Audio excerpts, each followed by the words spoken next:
하루는 이런 말을 들었습니다. 나는 이제 아무리 열심히 해도 행복하지 않아. 그 말이 가슴에 박혔습니다. 그는 평생 성실히 살았습니다. 가정을 위해, 자식을 위해 죽을 만큼 노력했습니다. 그런데 신이 넘자 이상한 일이 생겼습니다. 돈이 있어도, 가족이 있어도 마음은 허전하고 외로웠습니다. 그는 조용히 말했습니다. 이제는 뭘 붙잡아도 아무 느낌이 없어. 혹시 지금 당신도 그렇지 않나요? 예전엔 불안이 두려웠는데 이젠 공허함이 더 무섭습니다. 그건 잘못된 게 아닙니다. 놓아야 할 때가 온 것입니다. 부처님은 말씀하셨습니다. 모든 괴로움은 집착에서 생긴다. 젊을 땐 잡는 법을 배웁니다. 사람을 붙잡고, 성공을 붙잡고, 사랑을 붙잡습니다. 그 덕분에 성장했지만, 이제는 그 습관이 우리 마음을 무겁게 짓눌러요. 쉰 이후의 인생은 더 가지는 시기가 아닙니다. 더 비워내는 시기입니다. 이 시점에서 가장 큰 용기는 잡는 게 아니라 놓는 것입니다. 이제부터 이야기할 5가지는 놓는 순간 인생이 달라지는 것들입니다.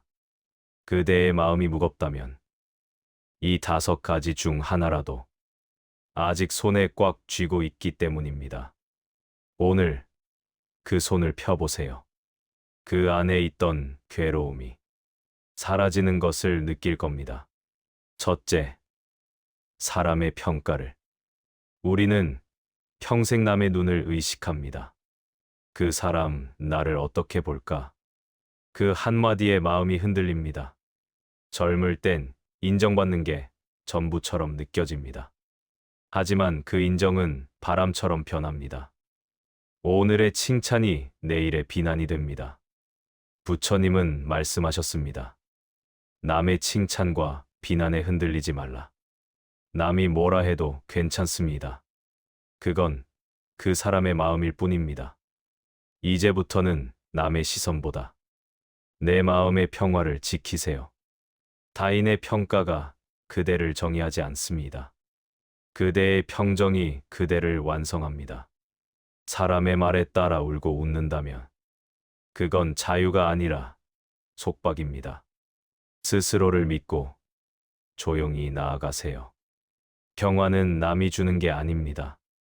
스스로 만들어야 합니다. 둘째, 과거의 후회를. 그때 그 말을 하지 말걸. 그때 그렇게 살지 말걸. 이런 생각이 괴로움을 만듭니다. 하지만 후회는 마음이 만든 감옥입니다. 그때의 나는 그때의 최선을 다했습니다. 지금의 나는 그 결과로 살아가고 있습니다. 부처님은 말씀하셨습니다. 과거는 이미 지나갔다. 지금 이 순간만이 진실이다. 그대가 아무리 후회해도 그때의 시간은 돌아오지 않습니다. 후회는 마음을 묶어두는 사슬입니다. 이제 그 사슬을 끊으세요. 그때의 나를 미워하지 말고 그때의 나를 이해하세요. 실수도 인연이고 상처도 깨달음의 길입니다. 부처님은 말씀하셨습니다.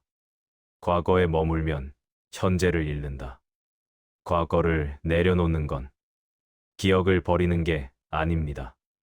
그 기억에 끌려가지 않는 힘을 기르는 것입니다. 지금 이 순간이 그대가 다시 시작할 수 있는 유일한 시간입니다. 셋째, 자식에 대한 집착을. 부모의 마음은 늘 같습니다. 아이를 걱정하고 두려워합니다. 저 아이 괜찮을까? 그게 다 내 탓일까? 하지만 부처님은 말씀하셨습니다. 자식은 나의 분신이 아니다.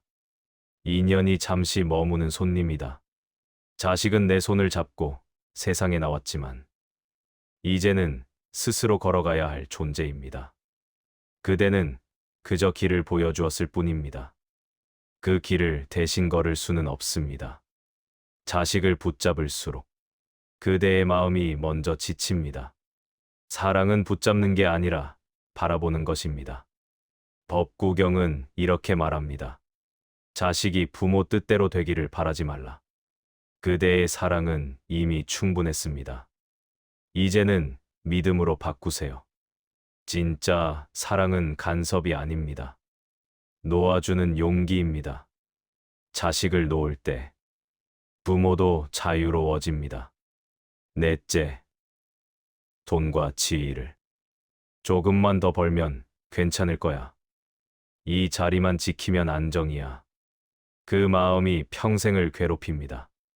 끝이 없는 욕심은 끝없는 불안입니다. 부처님은 탐욕을 이렇게 비유하셨습니다.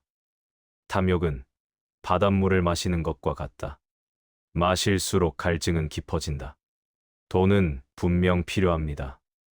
그러나 돈이 삶의 이유가 되어선 안 됩니다. 돈은 도구입니다.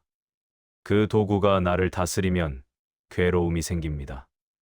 부처님은 말씀하셨습니다. 진정한 부는 더 구하지 않아도 되는 마음에 있다. 50 이후의 인생은 얼마를 벌었나 보다 얼마나 평안한가로 평가받습니다. 감사할 줄 아는 사람이 부자입니다. 욕심을 버린 사람이 자유롭습니다. 소유가 아니라 만족이 행복입니다. 부는 통장에 있지 않습니다. 마음의 평화에 있습니다. 다섯째, 잃어버린 젊음을. 거울을 보면 낯섭니다. 예전의 내가 아닙니다. 시간이 흘렀고 몸은 변했습니다. 하지만 늙음은 실패가 아닙니다. 그건 자연의 진리입니다. 부처님은 말씀하셨습니다. 무상은 진리다. 젊음이 떠나가야 지혜가 그 자리에 피어납니다. 50 이후의 인생은 잃는 시간이 아니라 익어가는 시간입니다. 몸이 늙어도 마음이 맑으면 그대는 여전히 빛납니다. 주름은 부끄러움이 아닙니다. 그건 살아낸 증거입니다. 세월이 지나면 몸은 약해지지만 마음은 깊어집니다. 그대의 눈빛은 더 따뜻해지고 그대의 말은 더 단단해집니다. 그게 바로 성숙한 젊음입니다. 인생의 전반부는 잡는 연습이었습니다. 이제부터는 노는 연습을 해야 합니다.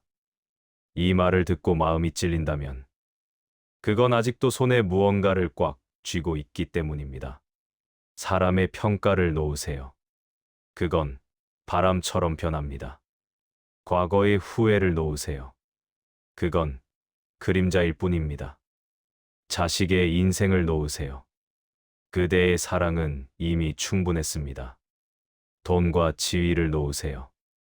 그대의 가치는 그것보다 큽니다. 젊음을 놓으세요. 그대의 얼굴엔 세월의 지혜가 피었습니다. 놓는다고 잃는 게 아닙니다. 놓으면 비로소 보입니다. 그동안 가려져 있던 진짜 행복이 그 자리에 있습니다. 부처님은 말씀하셨습니다. 그대 스스로 등불이 되어라. 이제 남의 인생을 좇지 마세요. 그대의 마음속 등불을 밝히세요. 노는 순간 인생이 가벼워집니다. 비우는 순간 행복이 들어옵니다. 멈추는 순간 진짜 자신이 보입니다. 지금이 그때입니다. 더 미루면 평생 같은 자리에 머뭅니다. 놓을 수 있을 때 놓으세요. 그 순간부터 인생이 달라집니다. 그대가 오늘 이 한 문장만 기억하길 바랍니다. 붙잡는 사람은 흔들리고 놓는 사람은 자유롭다. 오늘 이 순간 그대의 손을 펴세요. 그대 마음에 다시 빛이 깃들 것입니다.